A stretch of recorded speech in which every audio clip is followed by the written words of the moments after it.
আজকে দেখাবো কিভাবে আপনারা খুব সহজে এই ডিপগ্লো প্লাগইনটা আপনার আফটার এফেক্টসে বা আপনার প্রিমিয়ার প্রোতে ইনস্টল করবেন। তো এই ডিপগ্লো লিঙ্কটা আমি আপনার কমেন্ট বক্সে বা ডিসক্রিপশনে দিয়ে দেবো। ডাউনলোড করার পর আপনার পিসির সি ড্রাইভে চলে যাবেন। এখন এখানে যাওয়ার পর এখান থেকে খুঁজে বের করবেন যে প্রোগ্রাম ফাইল। এখানে যাওয়ার পর অ্যাডোবি এবং এখান থেকে অ্যাডোবি আফটার এফেক্টস বা যে কোনো একটাতে আপনি যেতে পারেন, অথবা আপনি চাইলে এখানে কমন ফাইলে এখানে যেতে পারেন।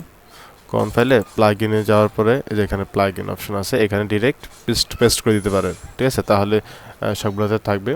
তো আমি এটা করছি না।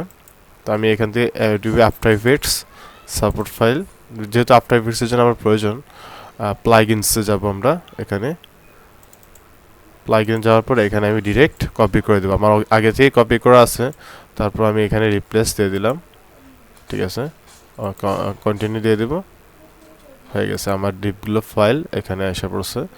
তো এখান থেকে আমি আফটার এফেক্টসে যাচ্ছি, গিয়ে দেখাচ্ছি কি আসলে কি ডিপগুলোটা কি এসেছে কিনা। আর আপনাদের যদি কারো কোনো ইফেক্টস বা প্লাগ ইন প্রয়োজন হয় আমাকে বলবেন, আমি দিয়ে দিব। আর যদি ডেডিকেটেড ভিডিও লাগে তাও কমেন্ট করবেন, দিয়ে দেবো। তো এখানে আমাদের আফটার এফেক্টসটি ওপেন হয়ে গিয়েছে।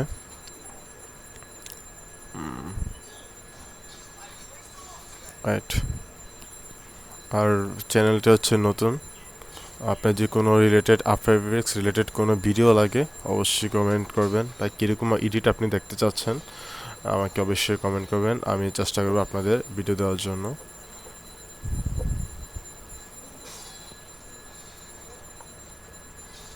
আসলে আফটার এফেক্টসে ফার্স্ট টাইম প্রথমবার একটু ঢুকলে একটু সময় লাগে। আমার পিসি কনফিগারেশনটা একটু লো, যার কারণে একটু সময় নেয়। তো এখান থেকে আমি একটা নিউ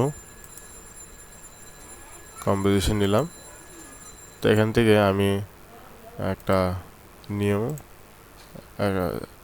একটা সলিড কালার বা একটা টেক্সট নিলাম। হ্যাঁ,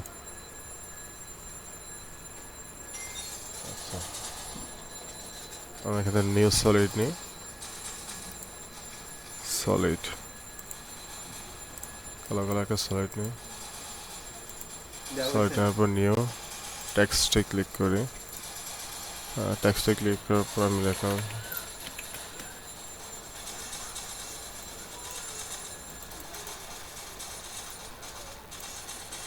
তো এখানে ডিরেক্ট আমি কন্ট্রোল স্পেস দিব। দেওয়ার পর এখানে ডিপগুলো আমাদের এসে পড়েছে, ডিপগুলো। তো এখান থেকে আপনি আপনার সুবিধা মতো অ্যাডজাস্ট করে নিতে পারবেন। ঠিক আছে, থ্যাংক ইউ।